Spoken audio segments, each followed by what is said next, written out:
नमस्कार। आज की हमारी चर्चा एक बहुत ही अनोखे मंदिर से शुरू हो रही है, लेकिन ये कहानी हमें धन के एक बहुत गहरे, एक यूनिवर्सल आइडिया तक ले जाएगी। तो चलिए शुरू करते हैं और इसमें थोड़ा और गहराई से उतरते हैं।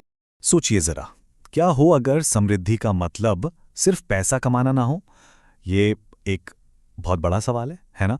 और यही सवाल आज की हमारी पूरी बातचीत का आधार है। हम यही समझने की कोशिश करेंगे कि सच्ची असली प्रॉस्पेरिटी का मतलब आखिर है क्या, खासकर उन मान्यताओं के हिसाब से जो सदियों से चली आ रही हैं। तो चलिए अपनी कहानी को एक असल जगह, एक फिजिकल लोकेशन से शुरू करते हैं। ये जगह हमारी नींव बनेगी, हमें इसके पीछे की गहरी फिलॉसफी को समझने में मदद करेगी। और वो जगह है भारत का हैदराबाद शहर। यहीं पे मौजूद है अष्टलक्ष्मी देवालयम, जो आज हमारी इस पूरी कहानी का सेंटर पॉइंट है। इस मंदिर का सारा रहस्य, इसकी चाबी एक नंबर में छिपी है, और वो नंबर है 8। जी हाँ, नंबर 8। ये संख्या देवी लक्ष्मी के 8 अलग-अलग वैभवशाली रूपों को दिखाती है, और इन 8 रूपों को मिलाकर ही कहा जाता है अष्टलक्ष्मी। अब देखिए, इस मंदिर के बारे में जो बात इसे इतना खास बनाती है वो ये है कि ये सिर्फ एक पूजा की जगह नहीं है। इसका जो अनोखा साउथ इंडियन आर्किटेक्चर है और जिस तरह यहाँ देवी लक्ष्मी के 8 रूपों की पूजा होती है, वो इसे बहुत अलग बनाती है। और भक्तों का तो ये भी मानना है कि यहाँ पूजा करने से सिर्फ धन ही नहीं, बल्कि सच्ची खुशी और मोक्ष भी मिलता है।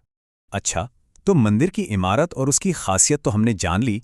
अब जरा अंदर चलते हैं और देखते हैं कि यहाँ हर रोज जो पूजा पाठ और अनुष्ठान होते हैं वो कैसे होते हैं। यहाँ पर भक्ति का जो तरीका है वो बहुत ही व्यवस्थित है, बहुत सिस्टमैटिक। दिन की शुरुआत होती है सुबह सुबह सुप्रभात सेवा से, मतलब देवताओं को जगाने की रस्म से। फिर होते हैं कुमकुमार्चन, यानी पवित्र कुमकुम चढ़ाना और अभिषेक जैसे दूसरे अनुष्ठान। और ये सब सिर्फ मूर्तियों तक ही सीमित नहीं है, पता है। यहाँ हर रोज एक गाय की भी पूजा होती है, जिसे सभी देवताओं का रूप माना जाता है। ये दिखाता है कि जीवन के हर रूप के प्रति कितना गहरा सम्मान है। ठीक है, तो हमने ये तो देख लिया कि क्या और कैसे होता है, लेकिन अब सवाल आता है क्यों का। इन सारे रिचुअल्स के पीछे की वजह क्या है? चलिए अब उस दर्शन को समझते हैं, उन बिलीफ्स को जानते हैं जो इन सब कामों के पीछे हैं। तो आखिर वो कौन सी बुनियादी मान्यताएं हैं जो इन रोजमर्रा के कामों को इतनी प्रेरणा देती हैं? यही सवाल हमें इन रीति रिवाजों से आगे ले जाकर उस मूल फिलॉसफी तक पहुंचाता है जो बताती है कि धन की देवी को प्रसन्न कैसे किया जाए। यहाँ एक बहुत दिलचस्प कॉन्सेप्ट आता है। मान्यताओं के अनुसार देवी लक्ष्मी की एक बहन भी है जिनका नाम है अलक्ष्मी, और वो गरीबी और दुर्भाग्य से जुड़ी हुई हैं।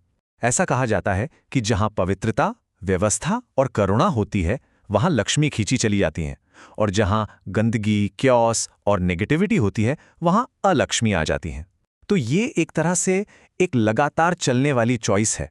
तो चलिए अब उन खास कामों और उस मानसिकता के बारे में बात करते हैं जो इस फिलॉसफी के हिसाब से समृद्धि को अपनी ओर खींचने के लिए जरूरी हैं। तो फिर वो कौन सी पॉजिटिव बातें हैं जो देवी लक्ष्मी को प्रसन्न करती हैं? सबसे पहले तो एक साफ सुथरा और व्यवस्थित घर, खासकर घर का एंट्रेंस और किचन। इसके अलावा दान पुण्य करना, घर की महिलाओं और बड़ों का आदर करना और जो कुछ भी मिला है उसके लिए शुक्रगुजार होना, ये सारी चीजें सौभाग्य को न्योता देती हैं, ऐसा माना जाता है। और दूसरी तरफ कुछ ऐसी आदतें भी हैं जिनसे बचने के लिए कहा जाता है, जैसे घर में गंदगी या अव्यवस्था रखना, दूसरों का अनादर करना, या फिर आलस, जैसे कि सूरज उगते या ढलते समय सोना। माना जाता है कि ये चीजें समृद्धि को घर से दूर भगा देती हैं। ठीक वैसे ही पैसे का घमंड करना या उसे बस जमा करते जाना भी सही नहीं माना जाता।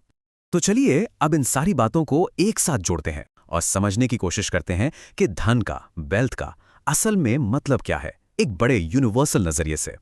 ये जो लाइन है ये पूरी बात का सार है कि स्वच्छता और करुणा का पालन करना ही उनकी कृपा बनाए रखने का सबसे अच्छा तरीका है। मतलब आखिर में बात बाहरी दिखावे की नहीं है, बल्कि अपने अंदर सफाई और दया जैसे गुणों को अपनाने की है। और यही है असली बात कि सच्ची समृद्धि तो बस इस बात का आईना है कि हमारा माहौल कैसा है, हमारे काम कैसे हैं और हमारा चरित्र कैसा है। ये सिर्फ बैंक बैलेंस की बात नहीं है। असली प्रॉस्पेरिटी तो इस बात से झलकती है कि कोई अपनी जिंदगी कैसे जी रहा है, अपने आसपास की दुनिया को कैसा रख रहा है और दूसरों से कैसे पेश आ रहा है।